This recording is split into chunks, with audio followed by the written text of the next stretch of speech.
2020년 9월 25일 금요 기도회로 하나님 앞에 나아가겠습니다.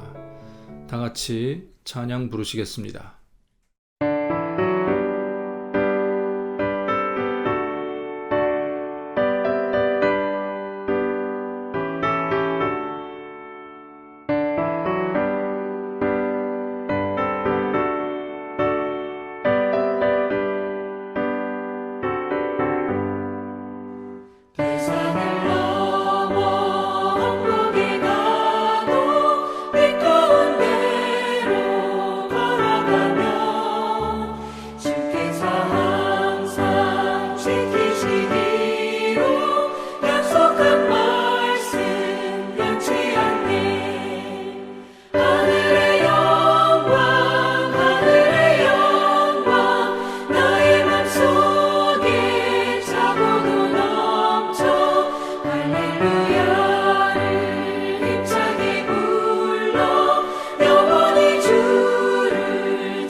지나갈 때에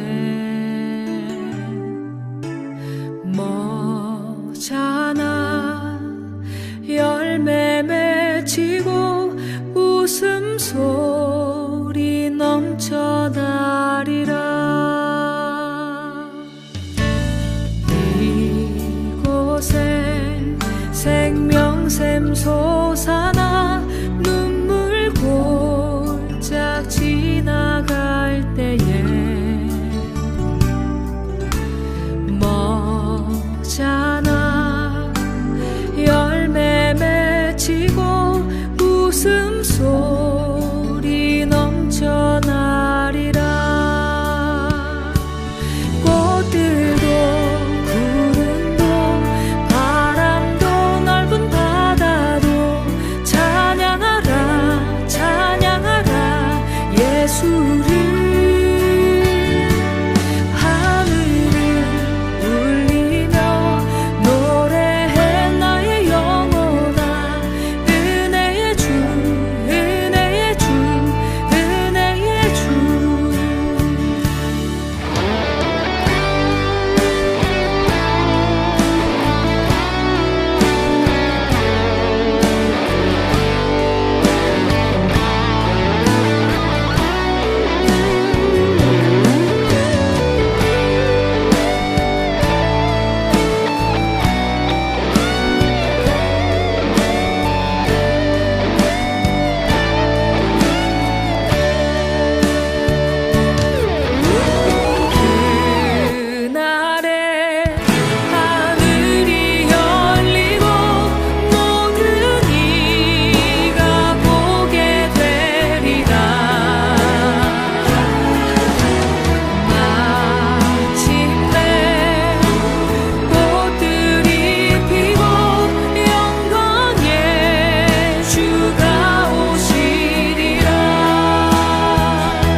하나님의 말씀 사도행전 16장 35절부터 40절까지 말씀입니다.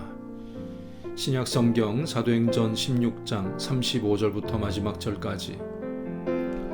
날이 샘에 상관들이 부하를 보내어 이 사람들을 놓으라 하니 간수가 그 말대로 바울에게 말하되 상관들이 사람을 보내어 너희를 놓으라 하였으니 이제는 나가서 평안히 가라 하거늘 바울이 이르되 로마 사람인 우리를 죄도 정하지 아니하고 공중 앞에서 때리고 옥에 가두었다가 이제는 가만히 내보내고자 하느냐 아니라 그들이 친히 와서 우리를 데리고 나가야 하리라 한데 부하들이 이 말을 상관들에게 보고하니 그들이 로마 사람이라 하는 말을 듣고 두려워하여 와서 권하여 데리고 나가 그 성에서 떠나기를 청하니 두 사람이 옥에서 나와 루디아의 집에 들어가서 형제들을 만나보고 위로하고 가니라.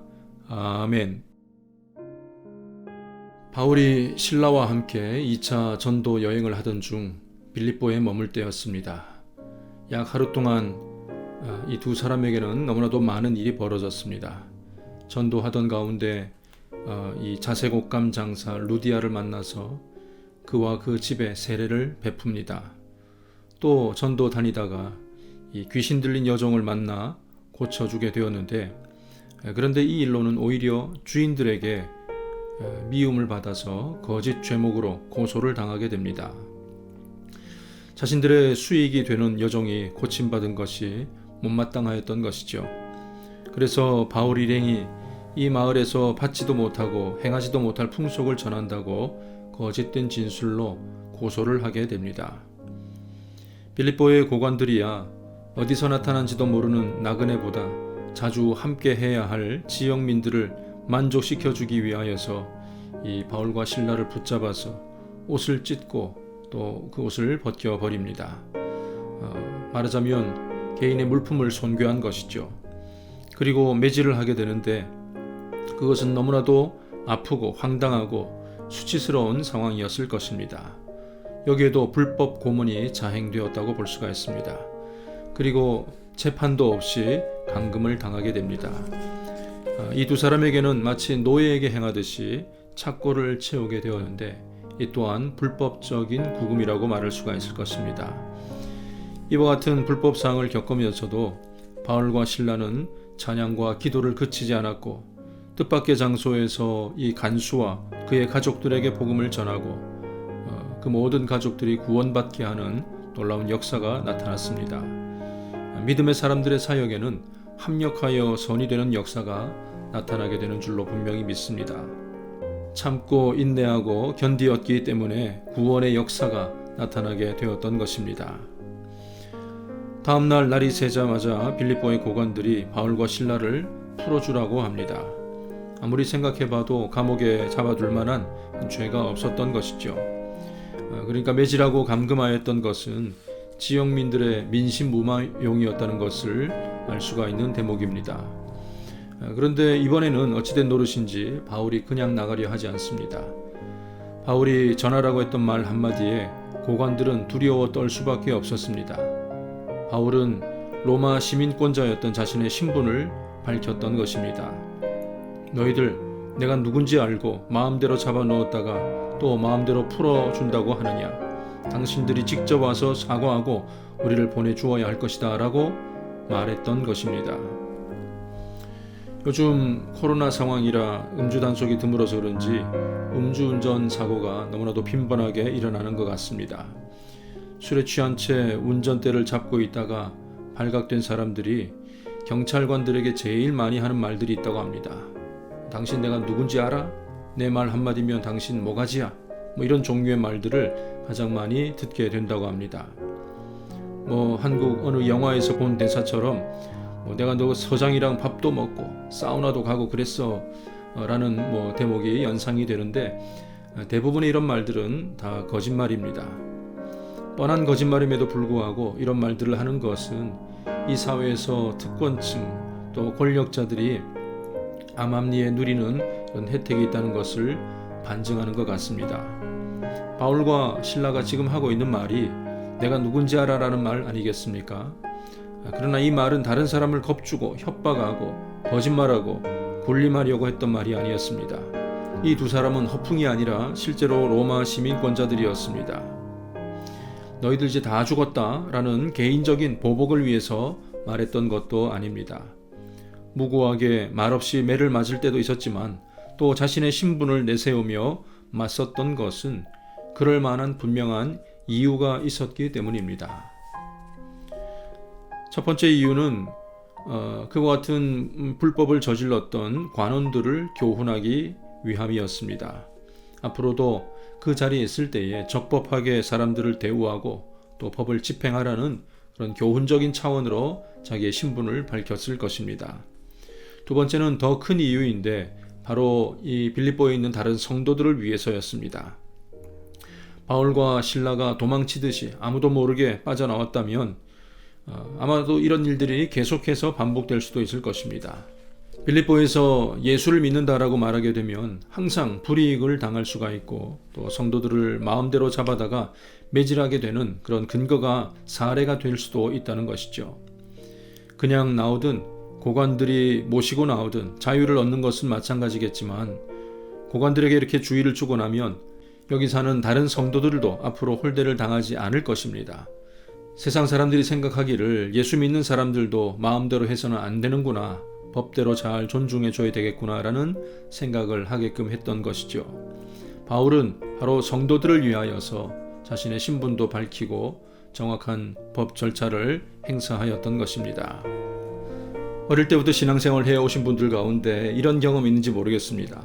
친구들이 무턱대고 한 대 때리고는 예수 믿는 사람은 한쪽 뺨을 때리면 다른 편도 대준다며 라고 하면서 놀리는 대목 말입니다.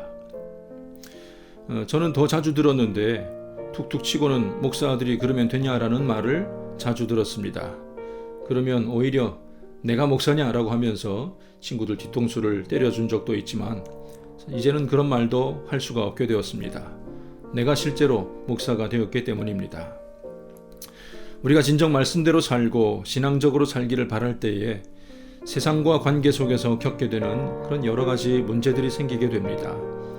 모든 상황에서 참고 견디다 보니 점점 더 오히려 소극적으로 변하게 되는 경우가 많이 있습니다.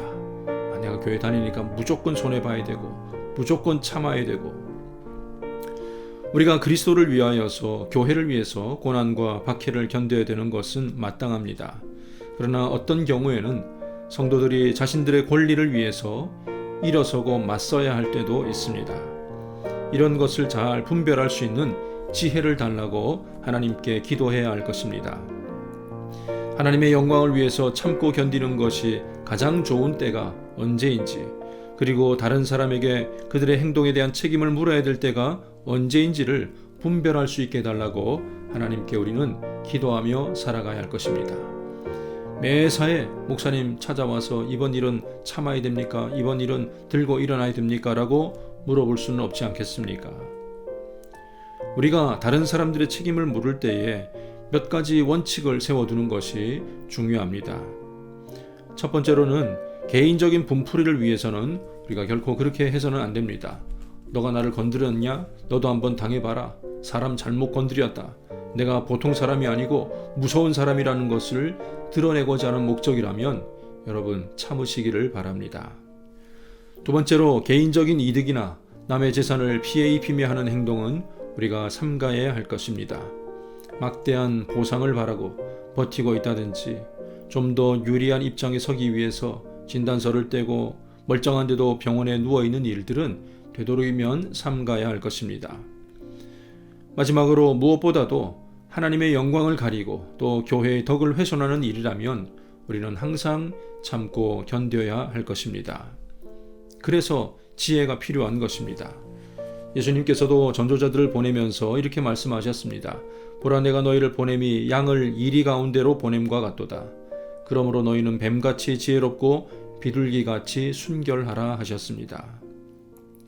사랑하는 성도 여러분 모두가 비둘기같이 순결할 수 있기를 바랍니다.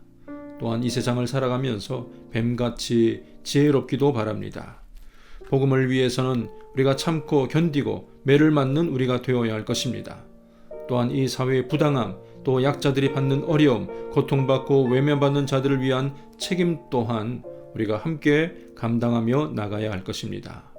제가 말씀드리는 것은 개인적인 성향을 지지한다든지 정치적인 경향을 말하고 있는 것이 아니라 매 순간 모든 상황에서 하나님이시라면 어떻게 하실까?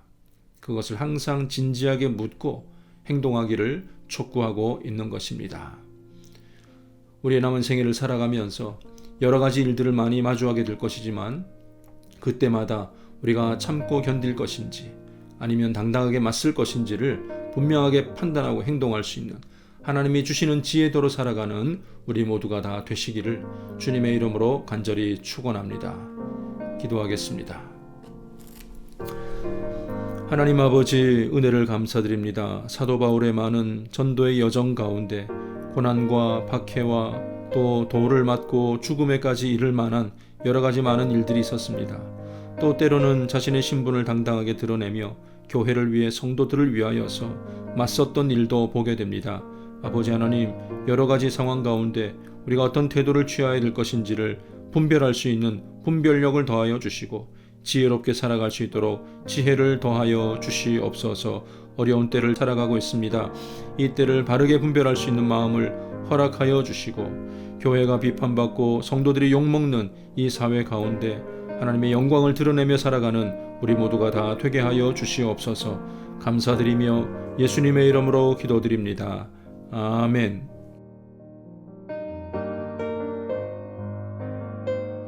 몇 가지 기도의 제목을 두고 우리 함께 기도하겠습니다. 첫 번째 기도 제목입니다. 복음을 위해서 환난도 고난도 기쁨으로 잘 감당할 수 있도록, 또한 하나님 나라를 세워가기 위하여서 때로는 당당하게 맞설 수 있는 그런 용기를 허락해달라고, 지혜를 달라고 하나님께 기도하시겠습니다.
두 번째 기도 제목입니다.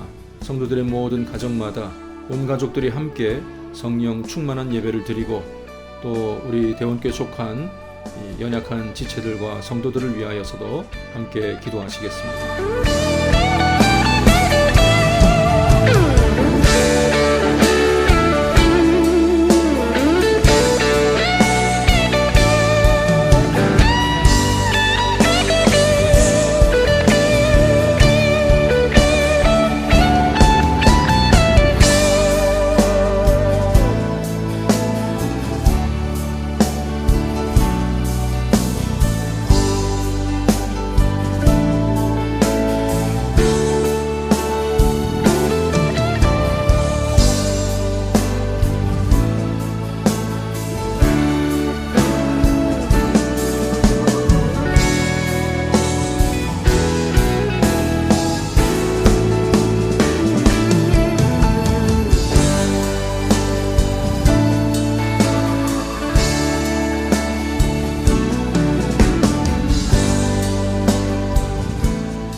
마지막 기도 제목입니다.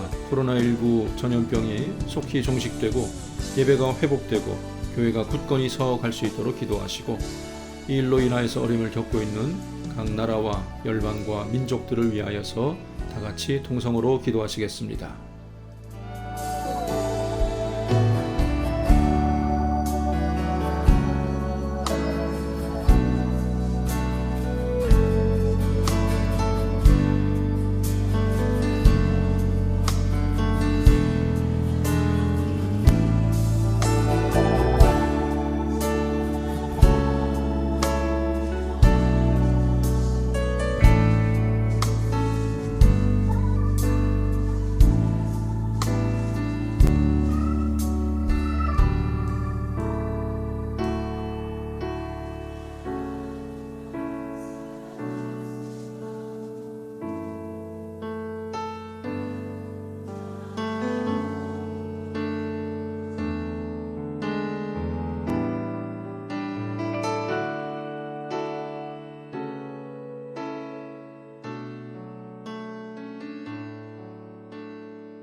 주님 가르쳐 주신 기도하심으로 오늘 모든 기도의 순서를 마치겠습니다. 하늘에 계신 우리 아버지여, 이름이 거룩히 여김을 받으시오며 나라의 임하옵시며 뜻이 하늘에서 이룬 것 같이 땅에서도 이루어지이다. 오늘날 우리에게 일용할 양식을 주옵시고 우리가 우리에게 죄 지은 자를 사하여 준 것 같이 우리 죄를 사하여 주옵시고 우리를 시험에 들게 하지 마옵시고 다만 악에서 구하옵소서. 대개 나라와 권세와 영광이 아버지께 영원히 있사옵나이다. 아멘.